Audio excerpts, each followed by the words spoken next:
Hi there guys, this is Dilnawaz Khan. अच्छा, आज इस वीडियो से हम जो है रिएक्ट नेटिव की जो है कोडिंग की तरफ आएंगे। लास्ट 2 वीडियोस में हमने रिएक्ट नेटिव का इंट्रोडक्शन देख लिया, प्लस हमने रिएक्ट नेटिव का जो फोल्डर स्ट्रक्चर था उसको समझ लिया। अब इस वीडियो से हम अपनी जो कोडिंग की जो है उसकी जर्नी स्टार्ट करेंगे। हम अंडरस्टैंड करेंगे कि रिएक्ट नेटिव में कोडिंग कैसे की जाती है, लाइब्रेरीज़ कैसे यूज़ की जाती हैं, एपीआईज़ कैसे यूज़ की जाती हैं। तो उससे पहले मतलब मैं स्टार्ट करने से पहले ये आपको बता दूं कि रिएक्ट नेटिव जो इनकी जो ऑफिशियल वेबसाइट है, जो हमने फर्स्ट ट्यूटोरियल में भी देखी थी, इनके यहाँ इस डॉक्यूमेंटेशन जो है कंपोनेंट्स और एपीआईज़ के रिलेटेड बहुत ही आसान है और इजी टू इम्प्लीमेंट है। तो इसमें अगर हम जाएं तो हमें बहुत सारे इधर जो कोर कंपोनेंट्स हैं वो नज़र आते हैं। बेसिकली ये जो कंपोनेंट्स होते हैं ये हमें हेल्प आउट करते हैं हमारी जो भी एप्लीकेशन होती है उसकी यूआई बनाने के लिए, और उस यूआई को में बिज़नेस लॉजिक इम्प्लीमेंटेशन के लिए, प्लस हमारा जो बैकएंड होता है उसके साथ कम्युनिकेट करने के लिए ये कंपोनेंट्स हमारे यूजेबल होते हैं। इसके अलावा ये रिएक्ट नेटिव के कंपोनेंट्स हैं जो आप मतलब इसमें से अगर सपोज़ कर लें हम ये टेक्स्ट यूज़ करते हैं, तो ये टेक्स्ट एंड्रॉयड के ऊपर एंड्रॉयड का जो नेटिव जो होता है उसके वो उस तरह ट्रीट किया जाएगा, और iOS पर जब हमारी वही एप्लीकेशन एग्जीक्यूट होगी या रन होगी तो ये iOS का जो टेक्स्ट विजेट है उसकी तरह ट्रीट किया जाएगा। अदर देन दिस हमारे कुछ कंपोनेंट्स जो हैं वो नेटिव भी हैं, जैसे एंड्रॉयड कंपोनेंट्स हैं, ये सिर्फ एंड्रॉयड में ही यूज़ होते हैं, और iOS कंपोनेंट हैं ये सिर्फ iOS ही के लिए यूज़ होते हैं। अच्छा, इसके अलावा कुछ एपीआईज़ भी होती हैं हमारे पास, ये भी मैं आपको एक ओवरव्यू दे सकता हूँ। इसमें जो है हमारा कुछ होते हैं कीबोर्ड, जैसे देख लें हमारा जो सॉफ्ट कीबोर्ड होता है उसको उसके साथ जो है हमने आप कस्टमाइजेशन करनी है उस पर, तो वो भी होता है। अदर देन दिस इसके अलावा लिंकिंग है, प्लेटफॉर्म है, शेयर है, स्टाइल शीट है। स्टाइल शीट जो है ये हमारी जो भी कंपोनेंट्स होंगे उनके स्टाइलिंग के लिए यूज़ होंगे। इनमें से बहुत सारे ऐसे चीज़ होंगे, बहुत सारे ऐसे कंपोनेंट और एपीआईज़ होंगी जिनको ऊपर मैं एक वीडियो बनाऊंगा, और मैं कोशिश यही करूंगा कि जो मेजर हैं जो हमारे मोस्टली यूज़ होते हैं उनके ऊपर बना दूं, और बाकी जो जो भी होंगे वो आप यहाँ डॉक्यूमेंटेशन से देखेंगे तो आपको इजीली समझ आ जाएंगे, और उसको वैसे आप इम्प्लीमेंट भी कर लेंगे। तो having said that, let's get started.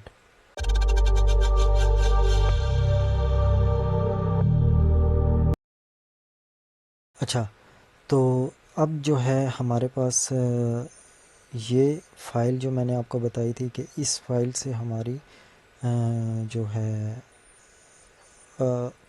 Project जब रन किया जाएगा तो इसकी आउटपुट हमें मोबाइल पर या एमुलेटर के ऊपर नज़र आएगी। अब ये जो फाइल जो मैंने आपको पहले बताया था ये कोड डमी है, इसके ऊपर हम कुछ भी मतलब मैं इसमें मॉडिफिकेशन नहीं करूँगा, बल्कि मैं एक नया सिरे से कोड लिखूँगा जिसमें मैं each and everything line by line explain करता जाऊँगा कि इस लाइन का क्या मतलब है और उस लाइन का। तो उस चीज़ को स्टार्ट करने से के लिए हम ये सारा कोड जो है बिल्कुल एम्प्टी कर देते हैं, और हम सबसे पहले जो लाइन हम लिखते होते हैं वो होती है इंपोर्ट रिएक्ट फ्रॉम रिएक्ट। अब इस लाइन का मतलब ये होता है कि हमारा जो ये फाइल है ये एक JSX कंपोनेंट रिटर्न करेगा, जिसको जो रिएक्ट नेटिव जो है उसको कंपाइल करेगा। सॉरी, ये जो रिएक्ट की लाइब्रेरी है ये कंपाइल करेगी। इसके बाद जो होता है वो हमारे पास होती हैं रिएक्ट नेटिव में से जो हमने कंपोनेंट यूज़ करने होते हैं वो हम रिएक्ट नेटिव में से इंपोर्ट करते हैं। तो रिएक्ट नेटिव में से हम कौन कौन से कंपोनेंट इंपोर्ट करते हैं? एक व्यू है जिसके ऊपर आज हम बात करेंगे, और मज़ीद मैं नहीं करता, सिर्फ व्यू ही को कर लेते हैं ताकि हम इसी के ऊपर जस्ट बात कर सकें। अच्छा, इसके अलावा जो है हमारे पास ये जो कंपोनेंट है उसका नाम हमेशा जो फाइल का नाम होगा वही होगा। ठीक हो गया। तो हम ओके, तो हमने क्या करना है, जो फाइल का नाम है उसी से ये जो कंपोनेंट है ये बनेगा। अब इस फाइल के अंदर जो कंपोनेंट है एक्चुअल में वो ये है, इसके अंदर हम जो लिखेंगे वो हमें स्क्रीन के ऊपर नज़र आएगा। और इसमें जो है सबसे पहले जो होता है वो रिटर्न की स्टेटमेंट होती है। ठीक है, कि क्या चीज़ हम रिटर्न करने जा रहे हैं। तो रिटर्न करने के लिए हम क्या करेंगे, जो ऊपर जो भी हमने यहाँ इंपोर्ट किए होंगे कंपोनेंट्स उनमें से किसी एक को यूज़ करेंगे। तो हम क्या कर सकते हैं, व्यू, ठीक हो गया। अब ये जो व्यू है ये व्यू का टैग है। तो आगे बढ़ने से पहले मैं आपको ये बता दूं कि रिएक्ट नेटिव को की कोडिंग को अंडरस्टैंड करने के लिए आपको जो फंडामेंटल प्रोग्रामिंग्स के हैं वो आने चाहिए, प्लस आपको ये जो टैग्स हैं ये अंडरस्टैंड होने चाहिए कि टैग्स क्या होते हैं। आपका जो बैकग्राउंड है या आपको थोड़ा बहुत वेब डेवलपमेंट का आइडिया होना चाहिए ताकि आप इसको इजीली अंडरस्टैंड कर सकें। अदर देन दिस मैं साथ साथ with the passage of time मैं ये चीज़ें एक्सप्लेन करूँगा ताकि आपको जो थोड़ी बहुत अगर कोई चीज़ समझ में ना आ रही हो तो वो आपको समझ में आ सके। खैर, अब जब आपने अपना कंपोनेंट बना लिया है, हमारा ये एक कंपोनेंट बन गया है जो व्यू टैग को रिटर्न कर रहा है। व्यू टैग रिएक्ट नेटिव में से इंपोर्ट किया गया। अब ये जो कंपोनेंट है ये आ, हम जैसे ही सेव करेंगे तो ये बाहर एक्सेसिबल नहीं होगा। ठीक है, और मे बी ये यहाँ एक एरर थ्रो कर दे। उसका रीज़न हम बताएंगे कि एरर क्यों थ्रो कर रहा है। ये देखें, ये एरर क्यों थ्रो कर रहा है, क्योंकि हमने जब भी कोई कंपोनेंट बनाना है वो कंपोनेंट हमेशा एक्सपोर्ट होना चाहिए ताकि जो जिस ये जो इंडेक्स फाइल है इसमें ये जो इंपोर्ट हो रहा है ऐप का ये एंट्री फाइल है। इस एंट्री फाइल में ये जब ऐप को इंपोर्ट करता है तो वो इस फाइल में आता है, यहाँ चेक करता है कोई एक्सपोर्ट की स्टेटमेंट है। एक्सपोर्ट की स्टेटमेंट होती है तो वो जो चीज़ एक्सपोर्ट हो रही होती है वो इस जगह पर रन हो जाती है, यानी हमारी स्क्रीन के ऊपर वो नज़र आने लग जाती है। जो चूँकि हमारे पास अभी वक्ती तौर पर यहाँ नहीं है तो इस वजह से इसने एरर थ्रो किया है। लेकिन हम जैसे ही एक्सपोर्ट लिखेंगे तो वो हमें स्क्रीन के ऊपर नज़र आ जाएगा जो भी हमने अभी रिटर्न के अंदर लिखा होगा। तो एक्सपोर्ट हम दो तरीके से होता है। पहला जो एक्सपोर्ट है वो डिफ़ॉल्ट है। डिफ़ॉल्ट का मतलब ये है कि ये जो है इसको आप जब इंपोर्ट कर रहे हों, तो मैं सबसे पहले ये देख लेता हूँ कि हमारे एरर, देखें अब एरर नहीं आएगा। ठीक है, ये बंडल ग्रीन कलर का आ गया, ये देखें रनिंग इंट्रोडक्शन, ठीक होगा। अब इसका मतलब यह है कि हमारी ऐप में कोई एरर नहीं है, ऐप अप एंड रनिंग है। आप दोबारा चेक करने के लिए आर भी प्रेस कर सकते हैं और हमें कोई भी रेड कलर का इस तरह का टैग नज़र नहीं आएगा। थोड़ा वेट कर लें, ये देखें अब इसका मतलब है हमारी ऐप अप एंड रनिंग है, इसमें कोई एरर नहीं है। ये एक्सपोर्ट डिफ़ॉल्ट जो है इसका मतलब ये है कि आप जब इंपोर्ट कर रहे हों तो आपने करली ब्रैकेट्स का यूज़ नहीं करना, क्योंकि अब हमारी इंडेक्स फाइल में बाय डिफ़ॉल्ट जो इंपोर्ट हो रहा है वो ऐसे हो रहा है। लेकिन अगर हम इसको करली ब्रैकेट्स, ये जैसे हमने ये रिएक्ट नेटिव वाला किया हुआ है करली ब्रैकेट्स में इंपोर्ट, और रिएक्ट जो है ये डिफ़ॉल्ट एक्सपोर्ट है तो इस वजह से हमने इसको ऐसे यूज़ किया। जो व्यू है वो डिफ़ॉल्ट एक्सपोर्ट नहीं है, वो नेम्ड एक्सपोर्ट है। ठीक है, नेम्ड एक्सपोर्ट करने के लिए हमें क्या करना पड़ता है, जस्ट डिफ़ॉल्ट हटाकर हमें वो जो नाम होता है उसके इर्द गिर्द करली ब्रैकेट्स लगा लेते हैं। और अब चूँकि बाय डिफ़ॉल्ट यहाँ जो है हमारे पास नेम डिफ़ॉल्ट इंपोर्ट हो रहा है तो वो भी देखें एरर थ्रो करेगा। ठीक है, तो ये अब एरर इस वजह से आ रहा है क्योंकि हमारे आप देख सकते हैं you likely forgot to export your component from the file it is defined in, or you might have mixed up default तो ये हमने देख लिया कि हमारे पास नेम और डिफ़ॉल्ट इंपोर्ट्स का क्लैश आ रहा है। तो इसको सॉल्व करने के लिए या तो आप इसको डिफ़ॉल्ट कर लो, जो जैसे इंडेक्स में इंपोर्ट हो रहा है वैसा ही एक्सपोर्ट कर दो, या तो आप इस वाले इंपोर्ट को नेम इंपोर्ट कर लो, नेम्ड इंपोर्ट। ठीक हो गया। तो आप दोनों में से कोई भी, जो भी आपका फैशन है, आप जैसे एक्सपोर्ट कर रहे हैं वैसे ही इंपोर्ट कर लें, या जैसे इंपोर्ट कर रहे हैं वैसे ही एक्सपोर्ट कर लें, वाइस वर्सा। ठीक हो गया। तो तब जाकर आपकी जो ऐप है वो बगैर किसी एरर के एग्जीक्यूट हो जाएगी। अब देखें दोबारा कोई एरर नहीं आ रहा। अब जो व्यू है, व्यू जो है, व्यू टैग जो है, अब ये इससे हमें बिल्कुल ब्लैंक स्क्रीन नज़र आ रही है, और ब्लैंक स्क्रीन का हमें पता नहीं चल रहा कि ये वाकई ही यही व्यू एग्जीक्यूट हो रहा है कि नहीं एज अ बिगिनर। लेकिन जब आप आगे जाकर देखेंगे तो आपको अंडरस्टैंड होगा कि ये जो व्यू है यही इस जगह पर एग्जीक्यूट हो रहा है। अच्छा, व्यू जो होता है वो हमारा एज अ कंटेनर काम करता है। ये कंटेनर की तरह काम करता है। जैसे मैंने पहले भी बताया, अगर आपकी वेब की बैकग्राउंड है और वेब को आप वेब डेवलपमेंट को अंडरस्टैंड करते हैं तो आप कंटेनर को समझ सकते हैं, जो वेब डेवलपमेंट में डिव के तौर पर काम करता है। ठीक है, जो हम डिव यूज़ करते होते थे उधर वेब में, तो उसके अल्टरनेट रिएक्ट नेटिव में व्यू है, जो स्क्रीन पर जो भी आपके कंपोनेंट्स रेंडर होंगे उनको कंटेन करेगा, उनकी पोजीशनिंग डिफ़ाइन करेगा, उनको उनकी स्टाइलिंग डिफ़ाइन करेगा, उनके ऊपर जो भी आप यूआई और यूएक्स करना चाहते हैं वो सारी व्यू से आप कंटेन कर सकते हैं अपने सारे कंपोनेंट्स के ऊपर।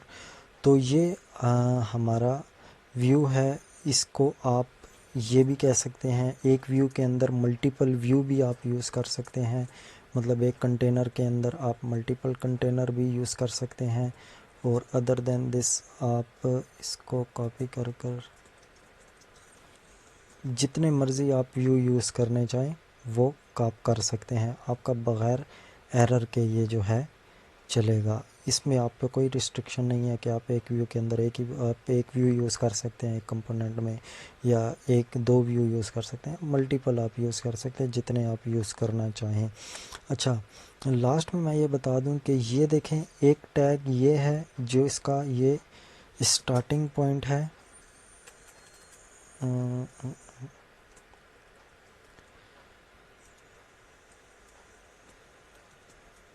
ये आपका स्टार्टिंग टैग है और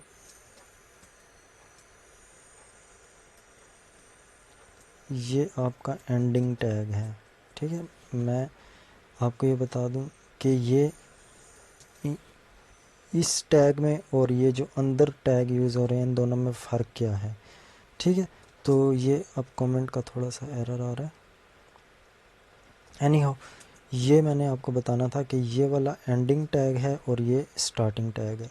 इन दोनों में डिफरेंस ये है कि इसको ओपनिंग टैग और क्लोजिंग टैग कहते हैं, और इसको सेल्फ क्लोजिंग टैग कहते हैं।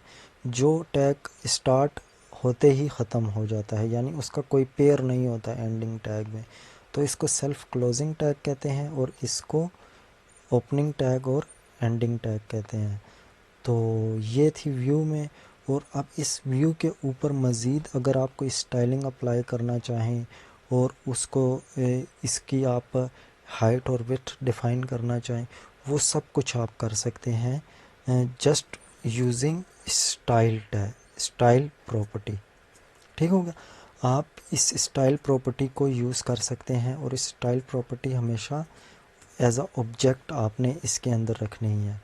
ये स्टाइल का जो टैग है ये डिफ़ाइन करता है कि ये जो व्यू आप यूज़ कर रहे हैं इसकी विड्थ क्या होगी, हाइट क्या होगी। आप कर सकते हैं, ऑप्शनल है अगर आप करना चाहते हैं, अदरवाइज़ मैंडेटरी नहीं। अगर आप ये ना भी यूज़ करें तो हमने देखा था हमारी एप्लीकेशन अच्छे तरीके से रन हो रही थी। लेकिन आपने अगर डिफ़ाइन करना है, और ओबियसली डिफ़ाइन करना पड़ता है अच्छी यूआई के लिए, तो वो हम स्टाइल के ज़रिए इसको स्टाइलिंग कर सकते हैं। तो सबसे पहले हम देखते हैं कि इसकी विड्थ हम के कैसे डिफ़ाइन कर सकते हैं।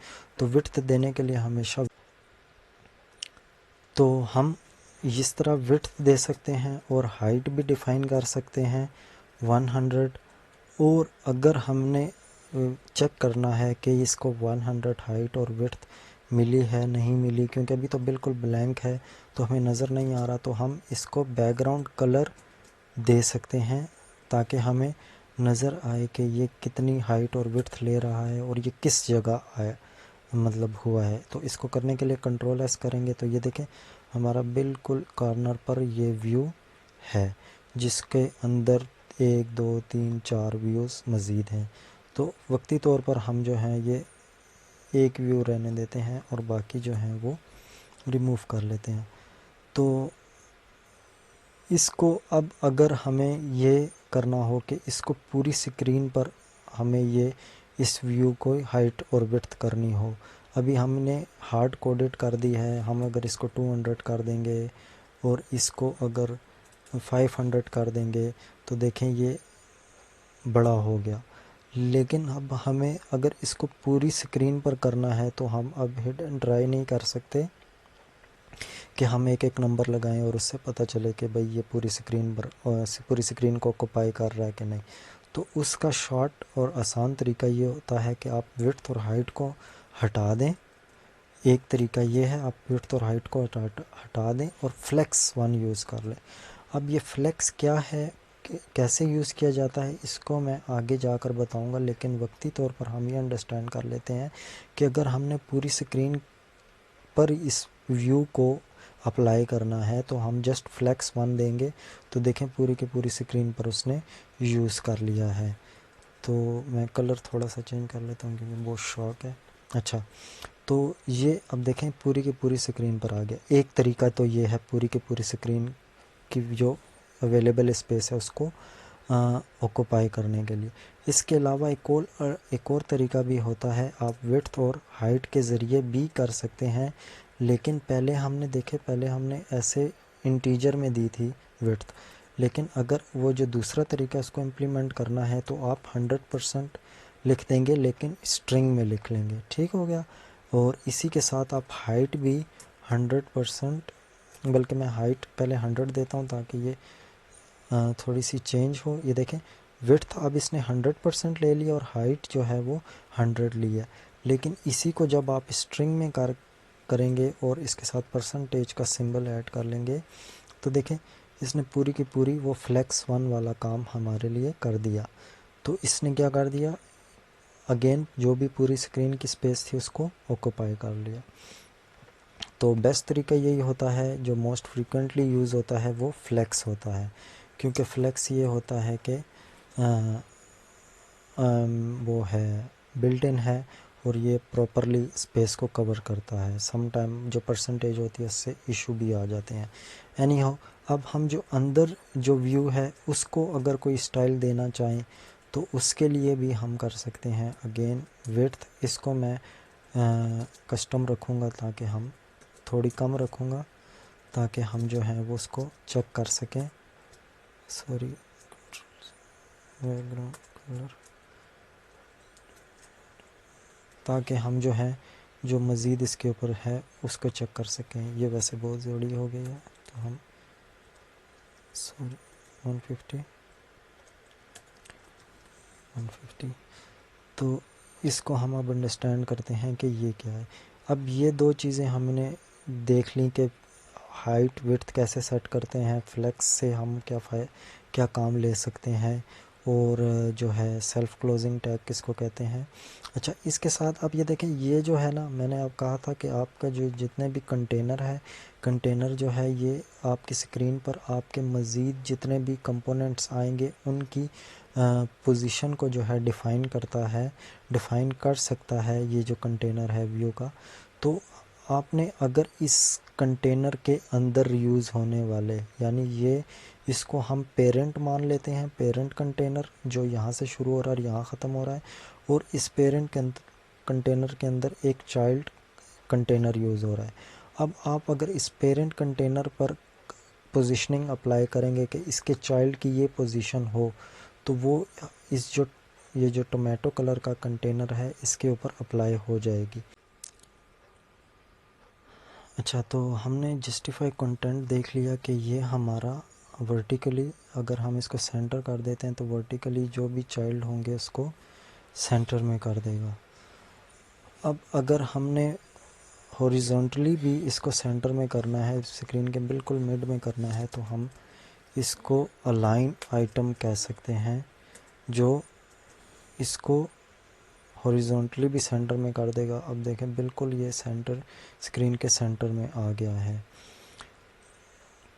अच्छा, अब इसके अलावा जो है ये जो जस्टिफाई कंटेंट है इसकी कुछ प्रॉपर्टीज़ और भी होती हैं, जैसा कि हमें नज़र आ रही हैं। Flex start, flex end, space around, space between, space evenly. ये स्पेस इवनली और स्पेस अराउंड और स्पेस बिटवीन जो है, ये दो या दो से ज़्यादा जो कंटेनर्स के चाइल्ड होते हैं तब ये नज़र आते हैं, इनके जो भी इफ़ेक्ट्स हैं वो नज़र आते हैं। लेकिन ये जो फ्लेक्स स्टार्ट, फ्लेक्स एंड और सेंटर है, ये हमें सिंगल चाइल्ड पर भी नज़र आ सकते हैं। तो फ्लेक्स स्टार्ट जो बाय डिफ़ॉल्ट था, वो अगर जो हमने पहले देखा था ये बिल्कुल इस जगह पर था। अब चूँकि ये जो है अलाइन आइटम्स है, इसने सेंटर किया हुआ है तो इसने हॉरिजॉन्टली इसको सेंटर कर दिया। अगर मैं इसको मज़ीद दोबारा हटा दूं तो ये देखें, ये जो डिफ़ॉल्ट जिस जगह पर ये कंटेनर पहले था टोमेटो, ये उधर ही आ गया है। और इसी के साथ अगर हम स्टार्ट को एंड में कन्वर्ट कर दें तो ये हमारा क्या कर देगा, स्क्रीन के बिल्कुल एंड पर आ जाएगा। पहले टॉप पर था, अब बॉटम पर आ गया है। अब जो है अलाइन आइटम्स है उसको भी अप्लाई कर लेते हैं, ताकि हम जो मज़ीद चीज़ें हैं उसको भी देख सकें। इसको अब हम निकाल देते हैं ताकि हमें अलाइन आइटम्स का नज़र आ जाए। तो अलाइन आइटम्स के लिए भी देखें, सबसे पहले बेस लाइन है, सेंटर है, फ्लेक्स स्टार्ट, फ्लेक्स एंड और स्क्रैच है। तो बेस लाइन जो है वो डिफ़ॉल्ट होती है, जैसे हमारा फ्लेक्स स्टार्ट था जस्टिफाई कंटेंट में। और इसके अलावा जो है सेंटर, वो अगेन सेंटर कर देगा। फ्लेक्स एंड जो है वो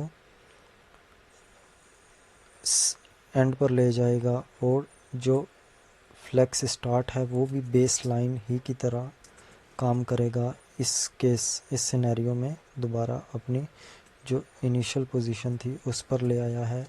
और ये जो लास्ट है ये क्या करता है, ये जितनी भी स्पेस होती है उस सारी स्पेस को कवर कर लेता है।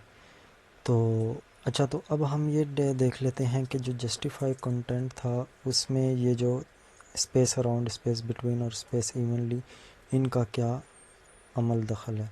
तो सबसे पहले हम कह देते हैं स्पेस अराउंड।